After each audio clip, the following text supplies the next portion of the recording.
किसी के यूं बिछड़ने पर, किसी की याद आने पर बहुत से लोग रोते हैं कि रोना एक रिवायत है, मोहब्बत की अलामत है। मैं इन पुरपेच राहों पर गमे दुनिया से घबरा कर रिवायत तोड़ जाता हूँ।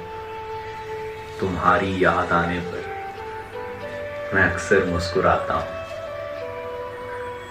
मैं तेरे बाद भी हंसता हुआ दिखाई दूंगा, मैं तेरे बाद भी हंसता हुआ दिखाई दूंगा।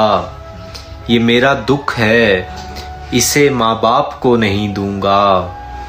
और करूँगा अब भी मोहब्बत की बात सबसे मैं, करूँगा अब भी मोहब्बत की बात सबसे मैं, पर किसी एक से करने का मशवरा नहीं दूंगा।